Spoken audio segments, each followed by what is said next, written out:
Date wait کا ذکر نہیں، اس نے تو مجھے مہذب طریقے سے پرپوز کیا ہے اور کچھ نہیں۔ اور تم نے کیا کہا؟ وہ بے تابی سے بولی۔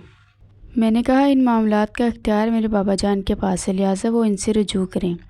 تترے کی وہ اس جواب سے خاصا بدمزہ ہوئی۔ یار مجھے تو وہ تمہارا خاصا ہم مزاج بلکہ خشک مزاج لگتا ہے، سو تم چانس مس مت کرنا۔ میری خواہش ہے کہ میں تم دونوں کو رومانس کرتا ہوا دیکھوں، مجھے اپنی شادی میں ضرور بلانا۔ وہ شرماتے ہوئے سر جھٹک گئی۔ اپنے گروپ میں جاتے ہی دوستوں نے اسے گھیرا۔ پھر کیا کیا باتیں ہوئیں؟ میں نے اسے جاتے ہی پرپوز کر دیا، کولڈ ڈرنک پیتے ہی وہ مزے سے بولا۔ تب تو اس نے انکار کر دیا ہوگا۔ خرم کو اپنے اندازوں پر مکمل اعتبار تھا۔ تیرے بھائی کو کوئی لڑکی ریجیکٹ کر سکتی ہے بھلا؟ وہ استحصائیہ ہنسا۔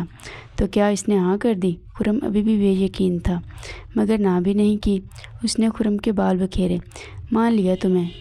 چلو اب اس کا پیچھا چھوڑ دو، وہ ایک اچھی لڑکی ہے، پلیز اس کے ساتھ کچھ برا مت کرنا۔ خرم کو اب اپنے دعوے پر افسوس ہو رہا تھا۔ سنبھالو اسے، یہ کچھ زیادہ ہی جذباتی ہو رہا ہے۔ وہ عمیر کو اشارہ کرتے ہوئے یہ جواب